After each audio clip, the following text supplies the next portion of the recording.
Welcome to Hustle and Pro. I'm your host, Kelly Walker. I'm actually excited because I think this is a fun episode today, which is a little weird to say because we're at the Frisco Police Station, but it's fun because of what we're going to be talking about and who we're going to be talking to. So I want to welcome my guest, Billy Clay. Hi, thank you for having me. Yeah, thanks for coming. I'm excited to hear a little more of your story. So you are the Assistant Chief of the Frisco Police Department.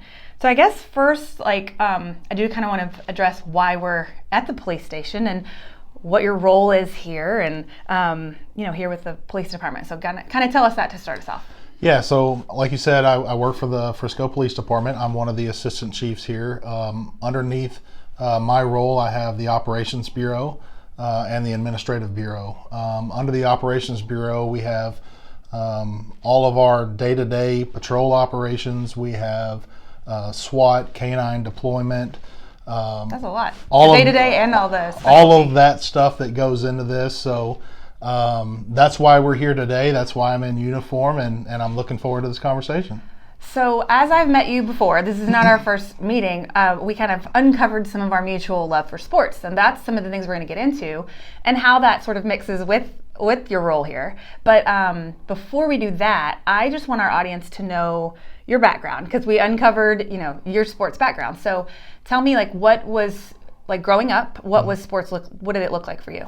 So we were always involved in sports from a very young age. I played just about everything on dirt that you could, from soccer starting out to baseball, football. Yep. And it was always ingrained in me a love for the games. Not only just because of the competition and the atmosphere around it, but from my parents' standpoint, just like my standpoint now with my children, is that you get a lot of life lessons out of that. Right. And so that's, that feeling of teamwork and accomplishment, the discipline, the integrity that comes with each one of the games that we play is what was instilled in me at a young age. And it's something that carries over in my day-to-day life now and with being a police officer. Probably, right? I'm assuming the respect for the officials and the coaching staff. As you're a kid, all these older people, I think that it's not lost by any means now, but it is a big topic and a talking point now is, we see a lot of different sports struggling to find officials, keeping people that want to come out because it's actually, they're not always getting treated badly by the kids. It's a lot of the adults. Right. But right, the respect, it is a Right. huge life lesson in sports that, you don't automatically think of that when you think of childhood sports. Right. And we all have to remember, the reasons why we're there. Winning is an important factor of life. Sure. But it's all of the extras that come along with that too, and what gets you into that championship mentality, that winning mentality. It's not only winning at sports, but like I said, it's winning at life. And all of those extra values that you are created through on the field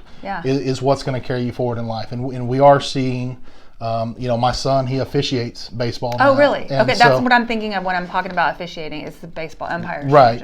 And he gets put into a situation where, he's a 17-year-old kid that is making decisions and having conversations with adults. And I think that the younger generation seeing someone that's not too far off from their age as they're playing at 13, 14 years old and seeing that mutual respect and seeing how to understand authority despite age differences is a huge key in success in life. Yeah, I agree.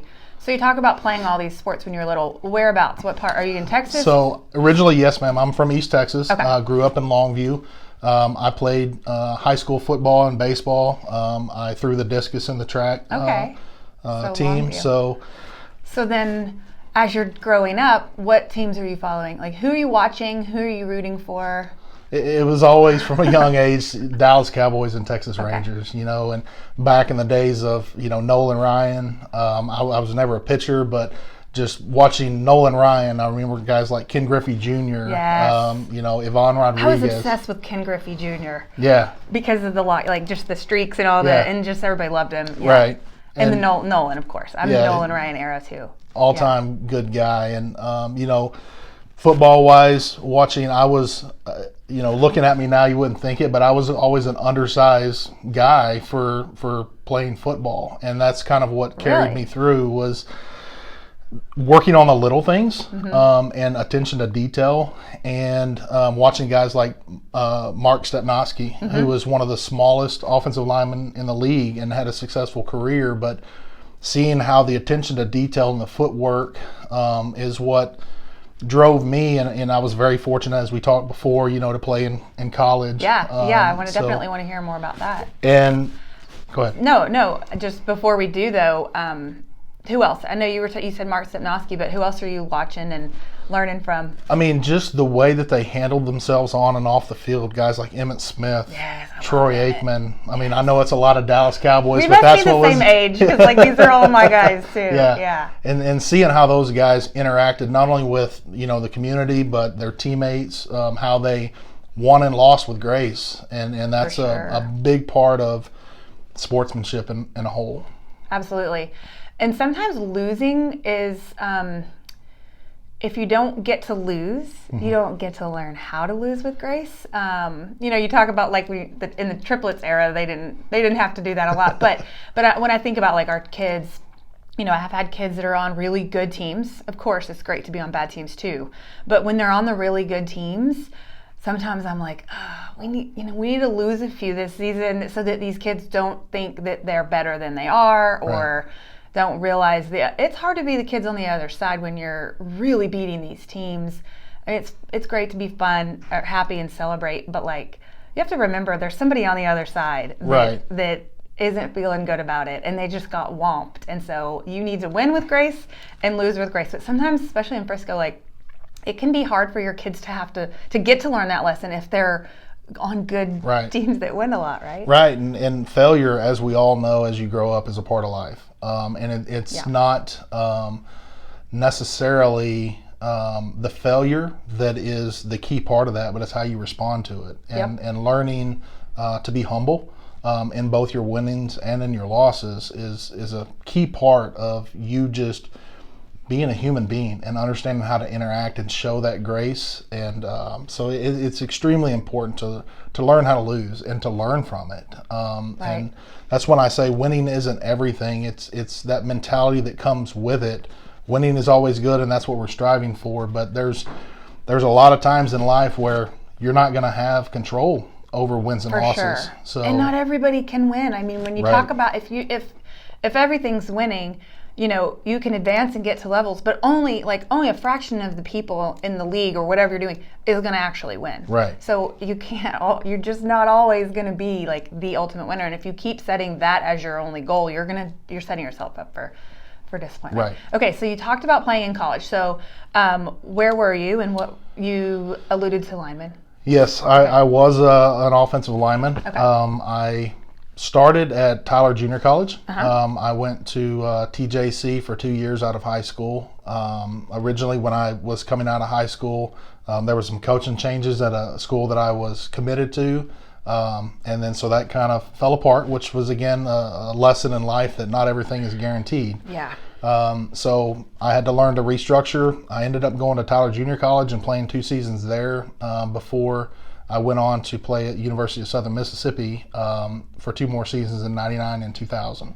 Okay. So, yeah, it makes me like my gut hurt when you hear when kids are committed or expecting to go somewhere, and it all hinges on a coaching staff, because that's just how recruiting works, right? Like, because this guy likes you and says you're coming or wants you, it doesn't mean the next guy coming in is going to be able to maintain that promise or commitment. Right? Is it ever like guaranteed? It's never guaranteed until you sign, on the dotted line. Okay. And when you sign your national letter of intent, you actually sign your scholarship. And a lot of people don't realize too that that's a yearly event as well. So you're not always guaranteed that you're going to be somewhere for 4 years and come back. And come back. So you're competing every year. And again, that keeps your drive and motivation going, and whatever motivates people to want to go to the next level, whether it's they want to go to the next level for an education or they want to go to the next level as a stepping stone to the pros.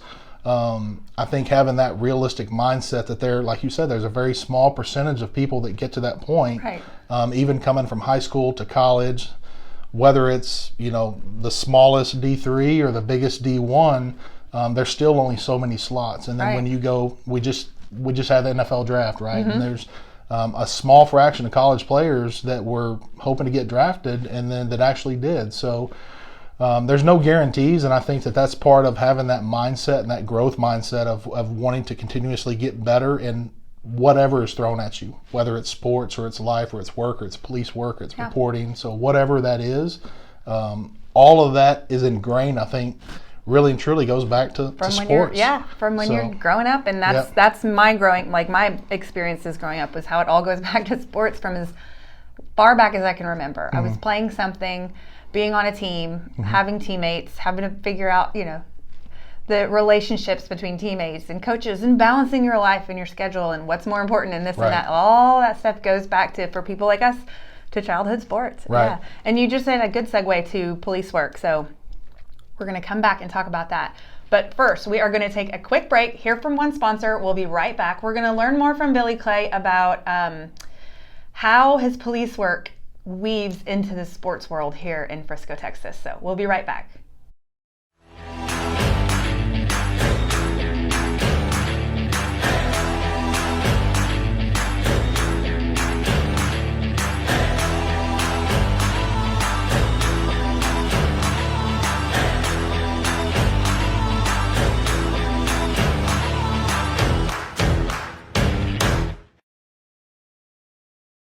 I want to tell you guys about Beyond Studios. I'm going there for Pilates right now, and I love it, and I want you guys to try it out.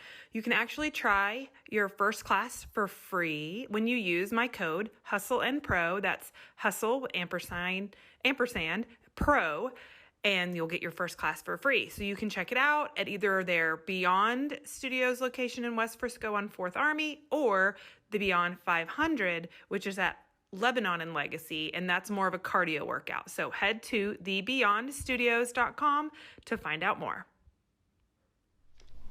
Welcome back. We are here with Assistant Chief Clay, talking about his background in sports, and now we're going to talk about how your love of sports also gets to kind of play into some of your responsibilities. Now, you talk to us about all the day-to-day things and all the departments and groups of people that you are over here. So I'm guessing that working with sports teams and venues here in Frisco is a small piece of that, but it is a big deal. And I've only recently learned about all the, how much of an undertaking that is for you guys. So tell me just a little, and for our audience that just doesn't think about it, what is the Frisco Police Department doing when you talk about the sports landscape of Frisco? Yeah, Frisco has grown up. It's been named the Sports City USA.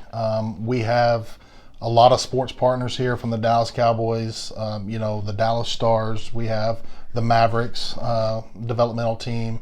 Rough Riders. We have the Rough Riders. We have the PGA coming. We have MLS soccer. So we pretty much have all sports covered, and people don't usually realize that the relationships and the working back and forth that goes with planning events, planning security at different events out there. One example I'll use is we know that we're hosting the senior PGA tournament here next year. It's going to be the first tournament that's played at our new PGA headquarters. 23? In 23. Already here. It's here. I remember back when they announced that, I was like, that's a while away, but now it's here. And here we are a year out, and we're already working on that. And, we're having discussions with them, about the different security needs that are going to be there. We take our team and we're going to go watch some of the background layout of the PGA tournament that's going on up in Tulsa in a couple weeks, and little field trip homework. And we have to make sure that anyone that comes to these events here, safety and security is our number one priority. And we want people to feel safe if they live here, but we also want people to feel safe when they come visit here. Yeah. And these are huge attractions. I mean, people fly from all over the world just to come take a picture in front of the Cowboys headquarters. Right. Well, that's the thing. It's one thing that y'all are tasked with the citizens that live here, right? That's your everyday. Well, but there's so much sports here. That's kind of everyday. But then with how much, I'm a contributing writer for Visit Frisco and that cover their sports, and how much outside traffic comes to the city for sports is unbelievable. Right. Because you mentioned the big stuff. Right. But then you talk about gymnastics at the Star. Correct. Youth hockey at Comerica. We have a ton of college basketball at the Star. And I mean, there's lacrosse, there's now arena football. But the things that come in town, bowl games, I mean, those are huge. Thousands and thousands of people coming in, all for maybe a 2-hour, maybe a 2-day event, but that y'all are then tasked with covering that landscape of people too. Right, and it's challenging, but our team has really gotten good at again, it's with the relationships that we build with the management at these venues, the partnerships that we make, and understanding what the needs of both sides are.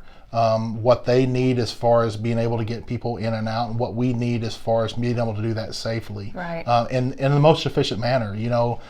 We have time goals of how quick we want an egress to go from an event that holds 40,000 people. So that is something that you guys are involved in. Yes. I mean, because then you're talking it's spilling over into public roads, right? Correct. And traffic flow, and so they don't just get to live in their own little venue bubble. Like, you guys have to be inserted into that process. Correct, and those talks start months, like in the PGA, years out, and so I don't think people understand that's a part of it. And I didn't really think about it when I got into law enforcement nearly 20 years ago, that this would be an opportunity for me to take a passion and a love of mine of sports. Right. And be able to integrate that with my profession. Well, it wouldn't be everywhere else.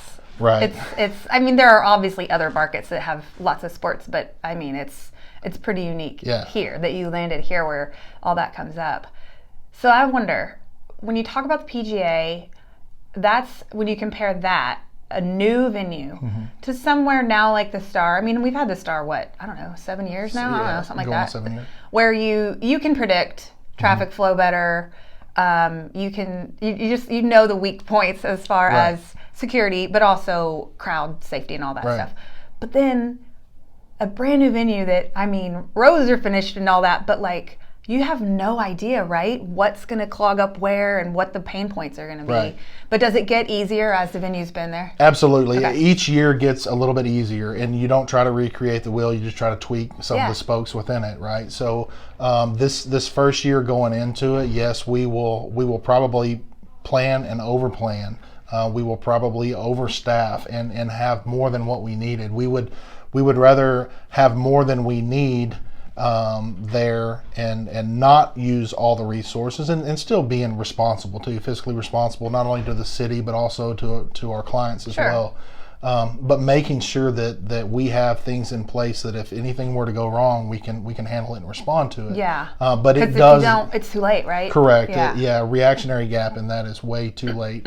So we do, again, overplan, and then year 2, year 3, if we do a concert out at Toyota Stadium, it's pretty much we pull a game plan, and we know the routes of ingress, egress, and we know how we're going to fill in the parking lots, and it gets a lot easier as time goes on. But yes, as a attendee of those things, we have now learned being an FC Dallas season ticket holder like 10 years now. We know how to get out of those parking lots. Right. We know how long to stay right. after the main crowd leaves to then wait and plan and where to go and all of that. Right. Because the newbies sit in the longer traffic lines. So right. we've now outsmarted those guys. Right. I don't know if you're able to say, but you talked about resources and staffing. I mean, Frisco Police Department is limited on the number of officers they have. Do you ever pull in, especially coming from like PGA up north, do you pull in other cities to help? So we do. We have, with all of the events, not just at our major venues, but we have a very large request for off-duty security.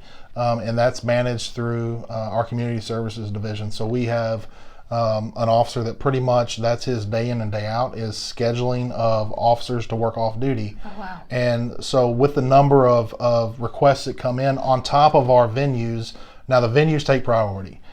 So if we have a major event coming on at one of our event venues, then we will staff that before we say we can provide officers for this private party over here or whatnot. We try to make everything that we can, but we do have partnerships in place with Prosper, with Collin College, the Constable's Office, University of Texas, Dallas.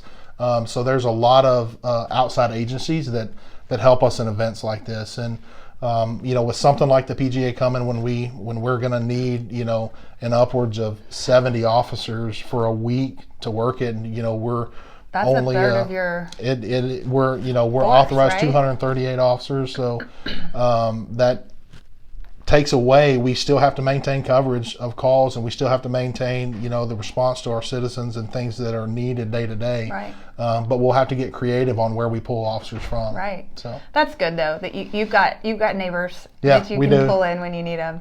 All right, so I want to close with the idea of what are some of your favorites here? I mean, I have my favorite, reoccurring annual events and different fun things, but from your perspective, I don't know if you're actually in these venues working them ever anymore or just managing the people that do, but from your own, football and baseball background and all that, what are your favorite events that we have here? Probably, and my favorite event, there's a couple different, the venues, it would have to kind of probably be the Star, just because of the history with the Dallas Star's pretty Cowboys. awesome. Favorite event though would have to be the national championship game that we host. I was gonna say one of the bowl games. The bowl game. The and vibe is pretty cool for that stuff. It's awesome, and it's you see coming from that background, I never got the opportunity to play for a national championship. But Again, not many people do, right? not many people do, Yeah. but seeing these athletes come in, not only seeing how the athletes have changed since I was in college many years ago. Yeah. But seeing that, and you kind of get that goosebump feeling of, man, I remember what it was like to walk into a stadium and see that, and you hear the crowd, and the band and those guys are getting the escort up to the game and getting Yeah. off the bus, and to me, that's probably my favorite event to be involved in. And then knowing that the stakes are so high for both of those teams, and again, there's only going to be one winner Right. and one loser. And so. they bring in, it's not, and you see this because of the coordination, it's not just the 60-man or whatever, the guys on the team and the coaching staff. Right. There are, it feels like towns of people Right. that come here, right? Because They're- they fill up hotels. I mean, you've Correct. got entire, marching bands, right? Drill team, or whatever they call them in college. Parents of players. Fans, let alone the fans, but there's a swarm. The Yeah. Bison call it the herd, right? Of Right. people that literally do make their way into Frisco, right? I think that's what I was thinking of, is the entire city of Fargo, North Dakota. Whenever the Bison are in this game, they all travel here. It's and awesome.